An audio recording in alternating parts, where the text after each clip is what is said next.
Breaking. The Black Sea is on fire again tonight, and this time, it's not a drill. Ukraine has just pulled off one of the most stunning strikes of the entire war, sinking what Russian state media proudly called the unstoppable drone mothership, a vessel loaded with hundreds of Iranian-made Shahed drones worth over $500 million. In just one surgical strike, that ship, the backbone of Russia's drone terror campaign, was turned into a floating inferno. Footage flooding social media shows a massive explosion lighting up the dark horizon, followed by debris scattered across the waves. Moscow didn't see it coming. They never do. As the flames reflected off the water, panic erupted inside Russian naval channels. Reports say the ship, officially named Yazd-class carrier project 887, was docked near Sevastopol, acting as a mobile drone depot for long-range attacks on Ukrainian cities. But Ukrainian intelligence had been tracking it for weeks, waiting for the perfect moment.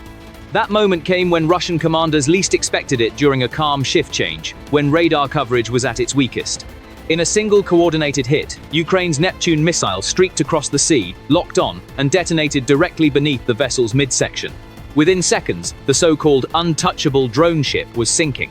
You can almost imagine the chaos. Alarms blaring across the port, Russian sailors sprinting in every direction, shouting orders no one could hear over the sirens. A fireball ripped through the hull, fueled by the same Iranian Shahed drones meant to rain down on Ukraine. Irony has never been this explosive. And in the command center, back in Moscow, silence. For hours, not a single official dared to confirm what everyone already knew. A $500 million crown jewel of Russia's Black Sea operations was gone. The ship wasn't just another transport vessel. This was the heart of Russia's drone logistics system, carrying hundreds of Shahed 136 units, assembled and modified with Russian electronics. Each drone costs about $20,000 to $40,000 cheap for destruction, but deadly in mass. They were meant to terrorize Kyiv, Odessa, Lviv, hitting power stations, hospitals, apartment complexes. Now, instead of flying over Ukraine, those drones were burning inside their own carrier, creating a night sky filled with black smoke and orange light. What's more chilling is how precise Ukraine's strike was. According to early reports from Ukrainian naval sources, this wasn't luck, it was intelligence-driven revenge. Ukrainian drones had been shadowing Russian movements in the Black Sea for days, using satellite feeds shared by NATO partners. Analysts believe the strike was carried out using a modified Neptune missile, the same weapon that sank Russia's flagship Moskva back in 2022. The symbolism couldn't be more poetic. First the Moskva, now the Shahed carrier. It's as if Ukraine is methodically erasing every symbol of Russian dominance at sea. Russian telegram channels erupted in disbelief. Some claimed it was sabotage. Others whispered about Western missiles, launched from unknown positions. But as video after video surfaced flames roaring, the hull breaking apart, the truth became impossible to deny. Russian commentators tried to spin it as a small fire, as they always do. Yet even their most loyal bloggers admitted defeat, calling it a catastrophe beyond repair. For the Russian Navy, this wasn't just a loss, it was humiliation broadcast live. Think about what that means strategically. Without that ship, Russia's ability to deploy swarms of Shahed drones is crippled. For months, these drones had been Russia's cheapest, most effective terror weapon sent in waves to exhaust Ukraine's air defenses. They were manufactured in Iran, shipped secretly through the Caspian Sea, then distributed via this very vessel to ports like Novorossiysk and Sevastopol. And now, that chain is broken. The message from Kyiv is clear: nowhere is safe. Inside Ukraine, the mood is electric. You can almost feel the energy in every clip. Soldiers cheering. Citizens flooding Telegram with victory emojis. Commentators calling it the second Moskva moment. Officials in Kyiv haven't publicly confirmed the exact weapon used, but one statement from a senior defense source said it all.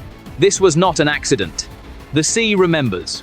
Those words hit hard, because this isn't just another military success, it's psychological warfare at its finest. And while Ukraine celebrates, panic spreads through Russia's southern fleet. Radar stations are scrambling to track phantom targets. Commanders are ordering immediate relocations of every major ship. Some sources claim that 2 additional supply vessels fled the port within hours, heading toward Novorossiysk under escort. Russian naval morale, already shattered, just took another devastating blow. You have to understand the Black Sea has always been the pride of Russia's military. It's their connection to Crimea, their launchpad for dominance in southern Ukraine. Losing another high-value vessel there isn't just a setback, it's a symbol of collapse. Even pro-Kremlin anchors on Russian TV struggled to spin the story. They muttered vague lines about minor damage, but the images told the truth. A burning hulk, listing heavily, with Russian sailors clinging to lifeboats. And the timing? Absolutely brutal for Moscow. Just days after Putin publicly praised the invincible cooperation between Russia and Iran, showcasing the Shahed drones as proof of their growing alliance, Ukraine turned that narrative into ashes. Every image of that burning ship is now a political wound, proof that even Iran's technology can't protect Russia from Ukrainian precision. So here's the question everyone's asking tonight. How did Ukraine pull this off, under Russia's supposedly airtight air defense system? Was it a missile, a drone swarm, or something even more sophisticated, perhaps Western intelligence feeding real-time coordinates? And what does this mean for Russia's remaining fleet in the Black Sea? Because make no mistake, this wasn't just an attack. This was a message. A statement to Moscow that Ukraine can strike anywhere, anytime, no matter how heavily guarded. It's the kind of operation that shakes military doctrines, rewrites strategies, and leaves generals sleepless. And yet, this might only be the beginning. What happens next could change the course of this entire war. Because once again, Russia's leadership has been caught completely off guard, and the Kremlin is desperate to contain the fallout. Reports are already emerging of emergency meetings inside the Russian Ministry of Defense, frantic calls to Tehran, and panicked orders to relocate remaining drone stockpiles. But can they really stop what's coming next? What made Moscow so blind to this strike? Why did no radar, no patrol, no satellite detect Ukraine's approach? And if this ship, one of their most protected assets, can be sunk so easily, what hope does the rest of the fleet have? Stay right here, because what's about to unfold next will expose how deep this disaster truly goes. The aftermath of this strike isn't just about one ship, it's about the unraveling of Russia's entire drone warfare system. And trust me, you'll want to see what happens when the panic in Moscow turns into full-scale chaos. No one, not even Ukraine's closest allies, expected this strike to be so precise, so devastating, and so perfectly timed. But behind that single explosion that sank Russia's $500 million drone carrier was a complex, meticulously coordinated operation months in the making. And the truth behind it is even more unbelievable than the explosion itself. Sources inside Ukrainian military intelligence HER revealed that this wasn't a spontaneous attack, it was the climax of a long, silent hunt. For weeks, Ukrainian analysts had been tracking encrypted Russian communications from Sevastopol to Novorossiysk. Monitoring every movement of the ship, they secretly called the Hive, a floating arsenal carrying hundreds of Iranian-made Shahed drones. According to intercepted data, the vessel had just received a new shipment from Iran via the Caspian corridor, disguised as an oil logistics transfer. But instead of crude oil, it carried engines, wings, and warheads. Ukraine's planners knew they had a narrow window to strike before those drones were deployed in yet another mass attack against Kyiv's power grid, so they waited. They mapped the ship's route, identified its defense pattern, and discovered something shocking. For 4 hours each night, between 2 and 6 a.m., the ship's radar went dark. Routine maintenance, overconfidence, call it whatever you want, but to Ukraine, that gap was the perfect invitation. The operation began deep inside an underground command room somewhere near Odessa. A handful of officers, a massive digital map, and one simple order: bring the Hive down. The footage that's since leaked blurred faces, glowing screens, shows Ukrainian officers whispering coordinates, adjusting wind calculations, synchronizing satellite feeds. Above them, NATO surveillance drones silently circled, feeding real-time radar data to ensure precision. It wasn't just a Ukrainian operation, it was a coalition of intelligence sharing that made the impossible suddenly achievable. And then came the weapon. The same missile that had once sent the Moskva to the bottom of the sea was about to rewrite history again, the Neptune. But this wasn't the old Neptune. This was an upgraded version, modified for deep-sea precision, with advanced guidance systems provided through joint development with Western partners. Ukrainian engineers had adapted it to track heat signatures, not just radar reflections, making it a nightmare for Russian defense systems that were already stretched thin. At 3:18 a.m., radar logs show an unidentified blip racing across the southern coast. Russian sailors barely noticed, they thought it was just another Ukrainian drone. Seconds later, a blinding flash erupted near the ship's midsection. That was the Neptune, slicing through the darkness, striking with surgical accuracy. The explosion ignited the entire deck, where hundreds of Shahed drones were stored in fuel containers. One ignition triggered another, a chain reaction that no one could control. Within minutes, the ship's massive structure was engulfed. Imagine the sound, the deafening roar of fuel tanks detonating, the thunder of twisted metal, the chaos as sailors fought to abandon ship. Some reports say the explosion was so intense that windows shattered miles away. Others describe seeing a fiery pillar rising into the sky, visible even from Crimea's coastline. The Black Sea, once Russia's proud domain, had become a graveyard for its arrogance. But what makes this operation so remarkable isn't just the destruction, it's the level of deception. Ukraine's intelligence units had fed false signals into Russian tracking systems for days, creating the illusion of a drone buildup in the opposite direction toward Mykolaiv. Russian commanders moved air defense assets away from Sevastopol to cover what they thought would be another Ukrainian attack corridor. That shift left the hive completely exposed. It was classic misdirection, the kind you only see in spy thrillers. And yet, it worked flawlessly. When the missile hit, Russian radar operators didn't even know what had happened. They scrambled to contact Fleet Command, no answer. They tried to activate emergency defense grids already fried by electronic jamming. The entire Black Sea Fleet's monitoring system had gone blind for 7 crucial minutes. That's all it took, 7 minutes to rewrite naval history. After the strike, satellite images confirmed the unthinkable. Where the $500 million vessel once anchored, only a black oil slick remained. Scattered debris stretched for miles.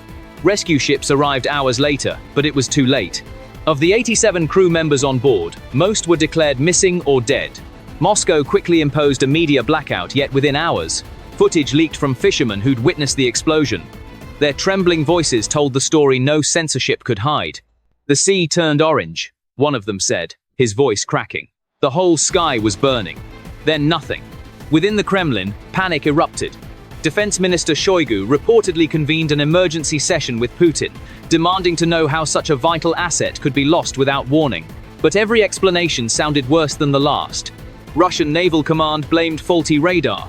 Intelligence blamed sabotage. Others quietly admitted what no one wanted to say, that Ukraine's precision warfare had evolved beyond anything Russia could defend against. And that's when the true magnitude of the disaster began to unfold. Because this ship wasn't just transporting drones. It was part of a new Russian strategy, one that relied on mobile drone carriers to maintain a constant supply chain from Iran. Without it, the entire operation is now in disarray. According to Ukrainian intelligence, Russia had been planning to triple its Shahed production by year's end, using this vessel as the central hub for testing and deployment. That plan has now sunk literally. The blow reverberated far beyond the battlefield. Iran, furious and embarrassed, is reportedly demanding answers from Moscow. Their unstoppable technology was supposed to demonstrate strength, not burst into flames on Russian waters. Meanwhile, Western analysts say the strike has shattered one of Russia's last remaining strategic advantages: cheap, mass-produced drone warfare. But there's something even more haunting here, something few are talking about. Ukraine didn't just destroy a ship, they destroyed a symbol. For Russia, this vessel represented resilience, partnership, and technological might. Its loss sends a message far deeper than military defeat. It says, you can't protect your secrets, your allies, or your pride. And for the Ukrainian people, that message is everything. Social media exploded with celebration, memes, and gratitude toward the armed forces. In Kyiv, people gathered in the streets at dawn, waving flags and singing national songs. For a nation that's endured endless nights under drone attacks, seeing the weapon of terror burn at sea felt like poetic justice. Yet even in victory, one question lingers. How far will Ukraine go now that it's proven it can strike deep into Russia's logistical heart? Will this embolden them to target more vessels, or even the ports themselves? Because while Moscow scrambles to hide the loss, Ukraine is already moving to exploit the chaos. Reports suggest that reconnaissance drones have spotted a second drone storage vessel near Novorossiysk. Analysts believe this could be the next target in what some are calling Operation Black Sting. And here's the chilling part, Russian forces know it. They're terrified. The fleet is scattering, relocating to safer waters, abandoning key positions. The once dominant Black Sea Navy is now on the defensive, reduced to running and hiding. But the real shock is still to come. Because this strike didn't just cripple a ship, it triggered a domino effect that's now unraveling inside Russia's entire drone supply chain. From factories in Kazan to military ports in Dagestan, panic is spreading. Iran is reconsidering its cooperation. NATO is tightening its surveillance, and the Kremlin's silence is growing heavier by the hour. And as that silence deepens, one thing becomes clearer than ever. Ukraine has forced Russia into a corner it may never escape from. But what happens when that corner starts collapsing from the inside? Because what's happening next right now inside Moscow's defense circles might be even more catastrophic than the explosion itself. Leaked reports suggest senior officials are turning on each other, intelligence heads are being blamed, and military contractors are facing interrogation. It's chaos behind closed doors. And if these reports are true, this isn't just a naval loss anymore, it's the start of a political earthquake. Stay tuned because the shockwaves of this attack are only beginning to hit Moscow. What unfolds next could reshape the entire power structure of Putin's inner circle. The shockwaves from the Black Sea haven't just hit Moscow's naval command, they've shattered the Kremlin's illusion of control. What started as an explosion off the Crimean coast has now erupted into a full-blown crisis inside Russia's highest halls of power. The images of the burning drone carrier spread faster than any official denial could contain. Within hours, they were everywhere. TikTok clips, Telegram feeds, even Russian soldiers secretly filming from their barracks. No matter how much state TV tried to suppress it, the truth was out. Russia's most advanced drone carrier, worth $500 million, had been obliterated. Inside the Kremlin, the mood turned from denial to chaos. Sources close to the Russian Ministry of Defense described scenes of shouting matches, slammed doors, and threats of dismissal. Defense Minister Sergei Shoigu was reportedly cornered by furious naval commanders demanding answers. How did a single Ukrainian strike, launched from hundreds of kilometers away, slip through every layer of Russian defense? How did it destroy the pride of the Black Sea Fleet in minutes? And more importantly, who was going to tell Putin? When the news finally reached him, insiders say the atmosphere in the Kremlin bunker turned icy. Putin's face reportedly went pale as the intelligence chief laid the satellite images on his desk. The vessel tilted, burning, black smoke rising. He demanded immediate retaliation. But retaliation with what? The fleet was in shambles, air defenses had failed, and panic was spreading through every naval base on the Black Sea coast. Moscow's first instinct was to lie as always. State TV announced there had been a small fire aboard a logistics vessel, caused by technical malfunction. But within hours, social media dismantled the lie.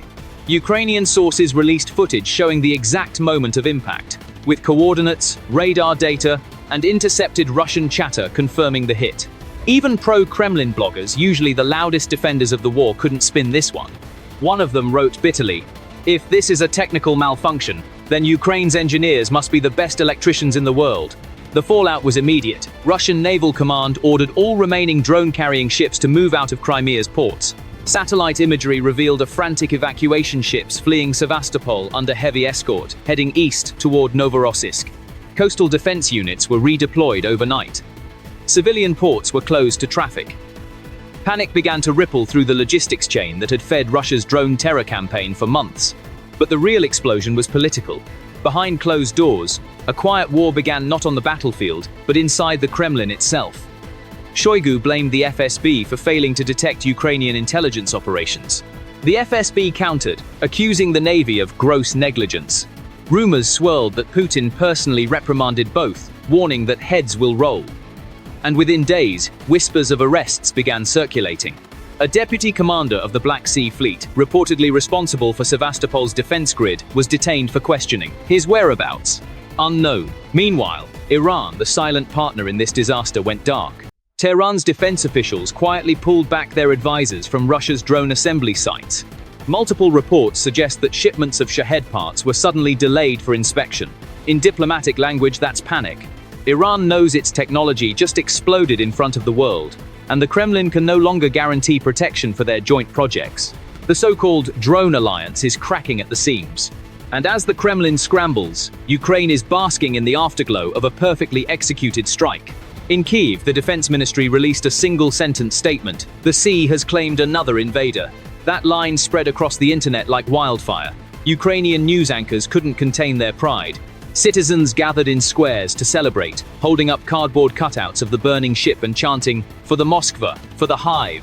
It wasn't just a victory, it was redemption, a moment of poetic justice after countless nights of drone attacks.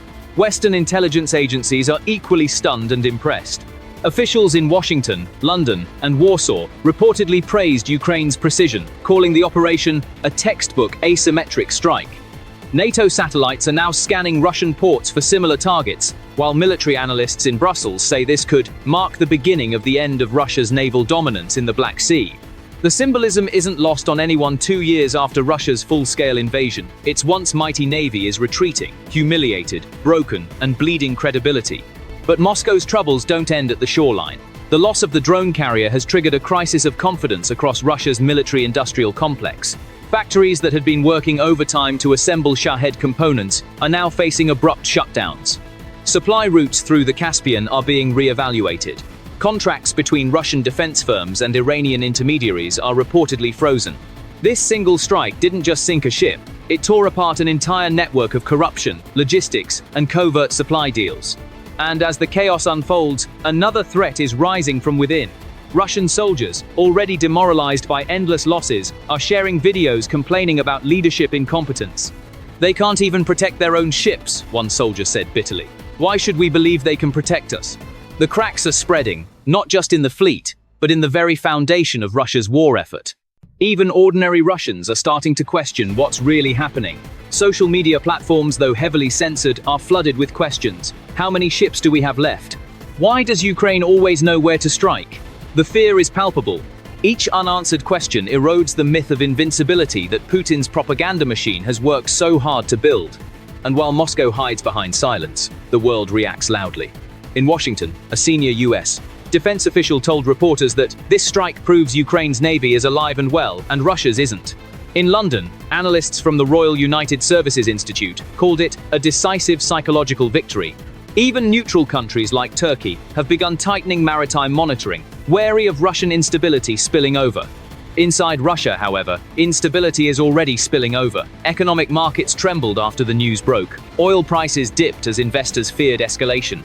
The ruble fell sharply, and social media channels hinted at growing discontent among naval families in Sevastopol, demanding to know the fates of missing sailors. Putin's inner circle is desperate to control the narrative, but each attempt only makes things worse. The more they deny, the more the truth spreads. And through it all, one question hangs over Moscow like smoke over the sea.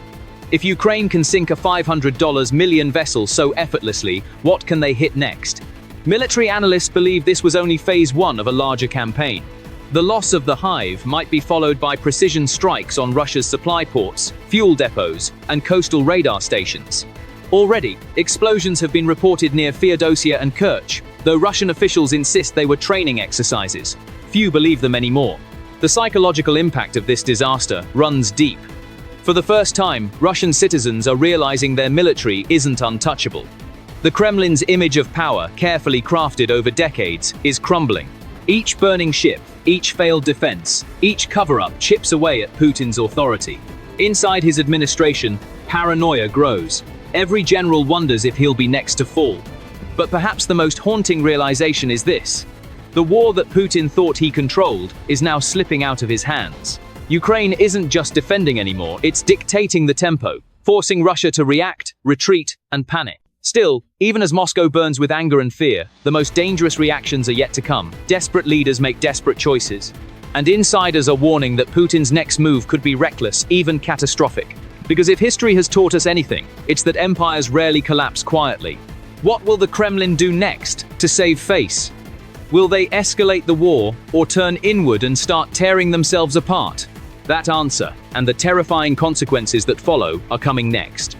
The walls of the Kremlin are trembling tonight, not from Ukrainian missiles, but from the echoes of panic within. After the destruction of the $500 million Shahed drone carrier, Moscow has plunged into a state of quiet desperation. Behind closed doors, Vladimir Putin is raging, his inner circle fractured, and the once loyal architects of his war scrambling to survive. The smell of fear inside the Kremlin is stronger than the smoke that rose from the Black Sea. Reports from sources close to Russian intelligence describe an atmosphere of paranoia.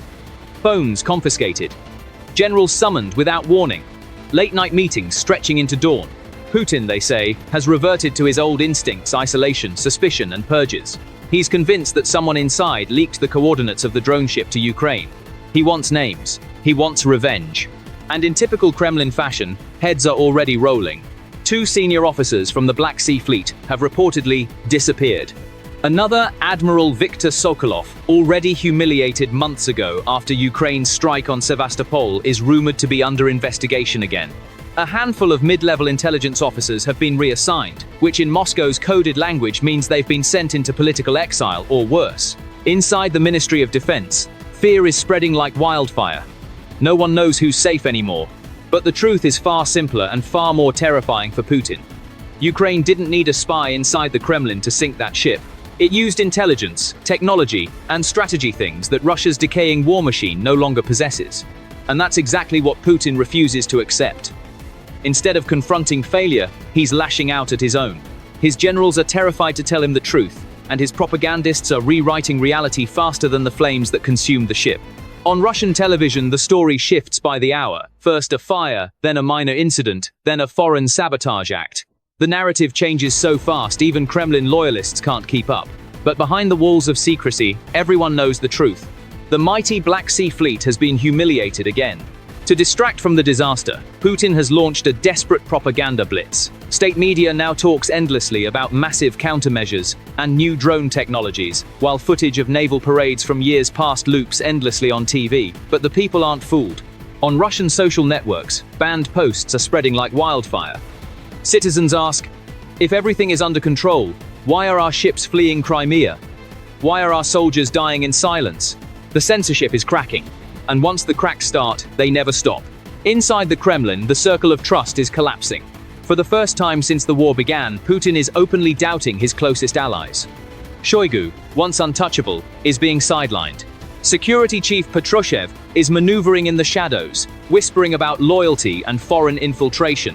Even Dmitry Medvedev, the ever-loyal echo of Putin's anger, has gone silent on Telegram. When Medvedev stops ranting, you know something's wrong.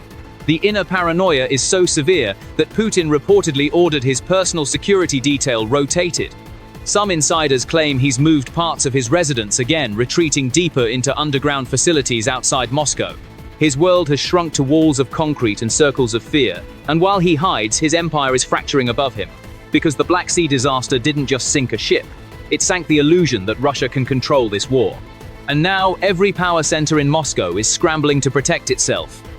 The FSB is launching internal probes. The Ministry of Defense is rewriting reports. State Duma officials are holding emergency sessions to discuss restructuring of naval assets. The bureaucratic chaos is staggering a system eating itself alive. Meanwhile, the Russian economy is bleeding. The loss of the Shahed carrier has halted the flow of Iranian drones that once terrorized Ukraine. That means fewer strikes, fewer propaganda victories, and more frustration among commanders who relied on drone swarms to mask their battlefield incompetence.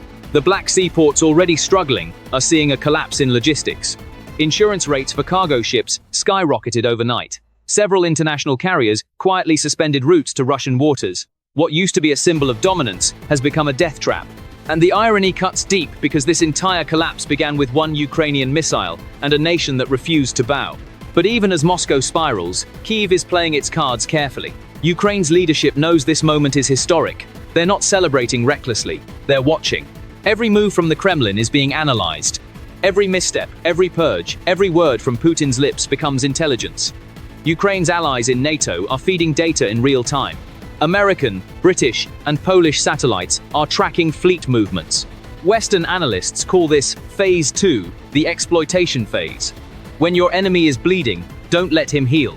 Inside Russia, though, the bleeding isn't just political, it's psychological. Soldiers on the front lines are demoralized. Naval officers are reportedly refusing to deploy to Crimea, citing safety concerns. That phrase, safety concerns, is the polite way of saying we're terrified. The once proud sailors of the Black Sea Fleet now fear the night sky. They know that somewhere, unseen, Ukrainian drones and missiles are watching. And Putin knows it too. Which is why his next moves may be the most dangerous of the war. Desperation breeds recklessness. Word is spreading through diplomatic circles that Russia might escalate attacks on Ukraine's infrastructure in retaliation, not because it will help the war, but because Putin needs vengeance to survive politically. He's preparing to punish civilians again, hoping fear will make up for humiliation. But even that strategy is failing. Ukraine's air defenses are stronger than ever. Western systems are intercepting missiles with deadly precision. Each failed strike only highlights Russia's impotence. At the same time, new sanctions are crushing Moscow's economy. Western nations, emboldened by Ukraine's success, have doubled down on financial restrictions targeting Russia's energy and defense sectors. Even China, once Russia's quiet trading partner, is hesitating. Beijing is watching Moscow's chaos with cold calculation, questioning whether this alliance is still worth the cost. And amid this storm, one question hangs over Russia like a curse: who's next to fall? Because when regimes start cracking, they don't stop at the edges. They split from the inside. Loyalists turn on each other. Generals whisper to foreign contacts. Oligarchs move their money abroad. Already, whispers suggest that some of Putin's oldest allies are quietly moving assets to Dubai and Cyprus, preparing for the unthinkable. A post-Putin era. But as the Kremlin tightens its grip, it also tightens its noose. Every purge makes the system weaker. Every lie exposes another. Russia isn't collapsing from the outside, it's corroding from within. And the world is watching in real time. Ukraine's strike didn't just hit a ship. It hit the foundation of Russian power fear. Fear that their defenses are useless. Fear that the empire is crumbling. Fear that the next explosion won't come from the sea, but from within the Kremlin's own walls. And if this chaos continues, if Moscow can't regain control, then what comes next might not just be military defeat, it might be political implosion. Because now, Putin faces a choice: double down on destruction, or lose the empire he built, and both roads lead to ruin. So the question that hangs over this entire crisis is simple but deadly. Can the Kremlin survive its own fear? Or is this the beginning of Russia's long, inevitable collapse? Stay with me, because what happens next will not only decide the fate of this war, but could redefine the balance of power in the entire world. The panic inside Moscow is turning into desperation, and desperation, as history shows, can burn faster than any missile. The night the Shahed drone carrier went under, a line was crossed, one that Russia cannot uncross. For decades, the Kremlin thrived on fear, on the illusion of control, on the belief that no one could touch its military machine. That illusion died in the waters of the Black Sea. What began as an explosion aboard a $500 million vessel has now become something far greater, a symbol of Russia's unraveling. In the hours after the ship's destruction, Moscow's narrative collapsed faster than the vessel itself. The images, impossible to censor, impossible to deny, told the story better than any headline could. The so-called invincible fleet was burning. The very drones once used to terrorize civilians were now exploding in their own carrier. And as the flames spread, so did the truth. Ukraine had shattered not just a ship, but the myth of Russian dominance. From Washington to Warsaw, from London to Kyiv, the world is watching in awe. Western officials call it the second Moskva moment. Military analysts say it marks the end of Russia's ability to control the Black Sea. For the first time, NATO officials publicly hinted that the balance of power has shifted permanently. In Brussels, one strategist described it simply: Russia's navy no longer commands the sea, it fears it. Inside Ukraine, the sense of victory is tempered with purpose. President Zelensky, in his nightly address, spoke with quiet resolve. When the enemy brings terror from the sea, he said, we will answer from the sky. Behind him, a faint image of the burning ship flashed on a screen, a reminder to both friend and foe that Ukraine's fight is far from over. This isn't just a military victory, it's psychological, political, and deeply symbolic. For years, Russia used Iranian drones to attack Ukraine's cities, cutting power, destroying homes, killing civilians. Those drones became symbols of fear. And now, they're gone, consumed in the very fire they were meant to unleash. Across Ukraine, people are calling it poetic justice. The sea took back what was stolen, one resident of Odessa said, tears in her eyes. We can finally sleep without the sound of drones above us. But the ripple effects go far beyond the battlefield. In Tehran, officials are panicking. The strike exposed their secret cooperation with Moscow, something Iran had long denied. Satellite images of the wreckage clearly show the remains of Shahed drone components, their serial markings still visible. Western intelligence agencies are already compiling reports to present at the United Nations, linking Iran's drone exports to war crimes in Ukraine. Diplomats whisper that Tehran's relationship with Moscow will never be the same. The embarrassment is too public, too costly. In Europe, meanwhile, confidence in Ukraine has never been higher. NATO leaders are moving faster than ever to arm Kyiv. F-16 fighter jets are on the way. New anti-ship weapons are being discussed. There's a sense, palpable and growing, that Ukraine is no longer merely defending, it's rewriting the rules of modern warfare. The narrative has shifted from survival to supremacy. For Russia, this shift is catastrophic. The Kremlin's entire strategy depended on projecting fear, showing the world that defiance would be punished. But now, the only fear spreading is inside Moscow itself. Every new strike, every failure, every explosion chips away at that aura of power. The people no longer believe. The generals no longer obey. The allies no longer trust. Even Russia's economy, already strangled by sanctions, is feeling the aftershock. Insurance rates for Russian shipping have tripled. The ruble is tumbling again. And global investors, who once dared to test Moscow's resilience, are fleeing. One European analyst put it bluntly: the Black Sea is closed to Russia, and the world is closing to them too. But what's most telling is how Putin himself has reacted. Once the image of icy control, he now appears visibly strained in public appearances, pale, stiff, paranoid. At a recent defense meeting, his voice cracked as he vowed massive retaliation. Yet his generals sat in silence, their eyes fixed on the floor. No one believes his threats anymore. Not the West, not his allies, not even his own people. The emperor still shouts, but his army no longer listens. And while the Kremlin fumes, Ukraine advances. Reports indicate that new operations are already being planned along the southern coast, not just defensive actions, but preemptive strikes targeting Russia's supply lines and shipyards. Every explosion brings the war closer to Russia's doorstep, and every failure pushes Putin further toward the edge. What's unfolding now feels less like a single event and more like the slow collapse of an empire. History is full of moments like this, turning points that seem small at first but later define everything that follows. For Russia, this was one of those moments. The loss of a ship became the loss of a narrative, the loss of control, and perhaps the beginning of the end. And yet, even in victory, Ukraine knows the danger isn't over. A cornered regime is the most dangerous kind. Analysts warn that Putin could lash out unpredictably, escalate strikes on civilian infrastructure, intensify nuclear threats, or attempt to drag allies into new crises. But the difference now is that the world no longer fears him the way it once did. The illusion has been broken. The Black Sea, once dominated by Russian warships, is now a graveyard of their pride. The Moskva, the Olenigorsky Gornyak, the Kilo-class submarines, and now the Shahed drone carrier, all gone. Each wreck tells the same story, arrogance met with precision. Each explosion is another line in the obituary of Russia's empire. And as the smoke clears, one truth becomes undeniable. Ukraine has done what few believe possible. It has outsmarted, outmaneuvered, and outlasted one of the world's largest militaries. Not through brute force, but through willpower, intelligence, and courage. This isn't just a victory for Ukraine, it's a warning to every autocrat who thinks fear can last forever. It's proof that even the most powerful can fall, not with a bang of conquest, but with the quiet determination of a nation that refuses to die.